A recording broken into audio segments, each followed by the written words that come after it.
জাহান্নামের রক্ষী, যাদেরকে জাহান্নামের খাজেন বলা হয়েছে কোরআনের ভাষায়, বা খাজানা বলা হয়েছে, খাজেনের বহুবচন। জাহান্নামের রক্ষী বা জাহান্নামের প্রহরী যারা, আল্লাহ পাক রব্বুল কোরআনে কারিমে তাদের সম্পর্কে ইরশাদ করছেন, ওয়াকালাল্লাযীনা ফিন্নারি লিখাজানাতি জাহান্নাম, জাহান্নামীরা জাহান্নামের রক্ষীদেরকে দরখাস্ত করবে,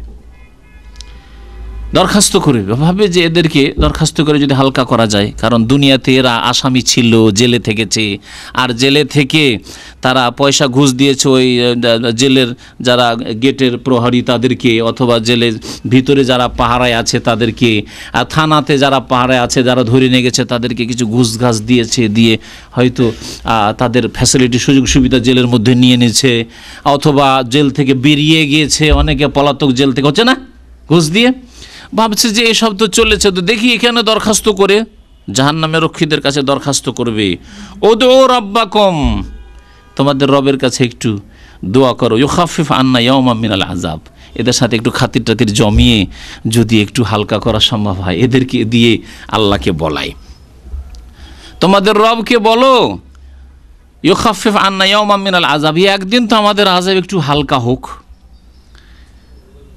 আল্লাহ পাক রব্বুল আলামিন বলছেন সূরা গাফির মানে সূরা মুমিন আয়াত নম্বর 49-85, কালু আওয়ালাম তাকু তাতিকুম রাসূলুকুম বিল বায়িনাত, তোমাদের কাছে রাসূলরা স্পষ্ট দলিল প্রমাণ নিয়ে আসেনি,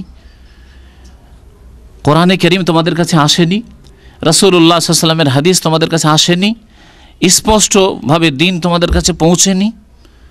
মুশরিকরা তাদেরকে বলা হবে সুস্পষ্ট দিন তাওহীদের কথা আসেনি, তোমরা ওই দুর্গার মতো দরগাহ পূজা করেছো, কোরআন আসেনি তোমাদের ঘরে, ঘরে ঘরে সাজিয়ে রেখেছিলে কোরআন, বেনামাজি শুধু কোরআন দিয়ে বরকত হাসিল করেছিলে, কোরআনের প্রয়োজন যেদিন মা মরবে, যেদিন বাপ মরবে সেই দিন, হ্যাঁ, মৃত সজ্জায় পড়ে আছে সূরা ইয়াসিন পড়ার জন্য, তখন প্রয়োজন হয়েছে, আর সারা জিন্দেগি কোরআন শেখারও প্রয়োজন হয়নি, আর কোরআনের আল্লাহ পাক যে আসমানি সিলেবাস নাজিল করেন তার প্রতি আমল করারও প্রয়োজন হয়নি।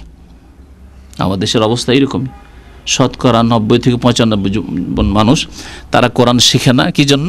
যে কোরআনের প্রয়োজন ওই মৃত্যুর সময় হবে, আর ওই সময় তো হুজুরদেরকে, হাফেজদেরকে, কারিদেরকে তো ভাড়াই পাওয়াই যাচ্ছে। বিশেষ করে পয়সাওয়ালা নেতৃস্থানীয় ব্যক্তি তারা কোরআন শিখাকে নিষ্প্রয়োজন মনে করে, শিখে না। যদি এরা ভাড়ায় না যেত, অল্প পয়সায় কোরআন বিক্রি না করতো, তাহলে কমের পক্ষে ওই বিদাতি পড়ার জন্য, আর ওই যেদিন মরতে পড়েছে সেই দিনের জন্য কোরআনটা একটু শিখাইতো ছেলে মেয়েদেরকে, যারে তোর মা মরবে তখন কী কোরআন পড়বে রে, জি ভাড়াই তো পাওয়া যায় না, কিন্তু ভাড়াই পাওয়া যায় আমাদের দেশে। সুতরাং পয়সাওয়ালা লোকেরা, ওরা প্রভাবশালী লোকেরা সমাজের কোরআন শিখায় না, কোরআন শিখে গরিব মানুষ একেবারে যারা আমাদের সমাজের, ওরা কোরআন শিখে, আর ওকে আবার পেটের ব্যবসা বানিয়ে নিয়েছে, কেউ মরলেই সুবিধা, তাহলে তো এরা দোয়া করতেই থাকবে যে লোক মরুক, অসুস্থ হোক, তাহলে কোরআন খানিতে ডাকবে। তো যাই হোক, এই জন্যই বলছি বারবার করে যে এই কোরআন খানি রাসূলুল্লাহ সাল্লাল্লাহু আলাইহি ওয়াসাল্লামের আদর্শ নয়। নবী করিম সাল্লাল্লাহু আলাইহি ওয়াসাল্লামের সামনে তার কয় মেয়ে মারা গেছে?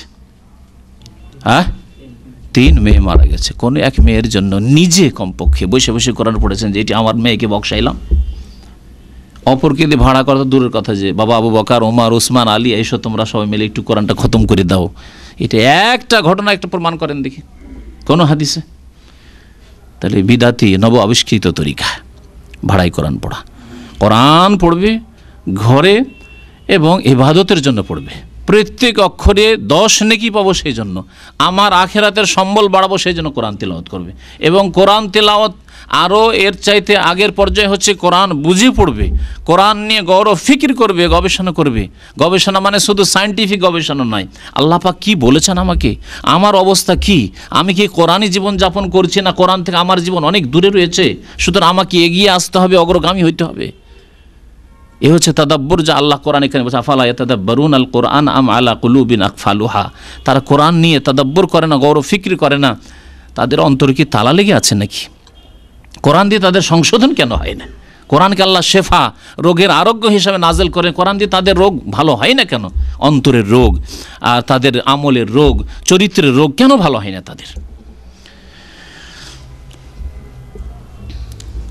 আল্লাহ পাক রব্বুল আলামিন ইরশাদ করেছেন, আওয়ালাম তাকু তাতিকুম রাসূলুকুম বিল বায়িনাত, তোমাদের রাসূলগণ স্পষ্ট দলিল প্রমাণ নিয়ে তোমাদের কাছে আসেনি?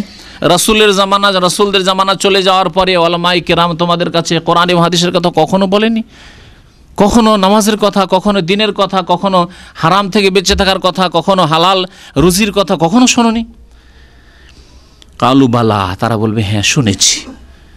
কালু, তখন এই জাহান্নামের প্রহরী যারা, জাহান্নামের যারা রক্ষী, তারা বলবে ফাদু, চিৎকার করতে থাকো, চিল্লাতে থাকো, ওমা দুআউল কাফিরিনা ইল্লা ফি দালাল, কাফেরদের এইরকম ডাক কোনো কাজে আসবে না, সে দলাল, ভুল পথে থাকবে, চিরকাল চিল্লাতে থাকবে জাহান্নামে, কিন্তু তোমাদের কোনো কথা শোনা হবে না।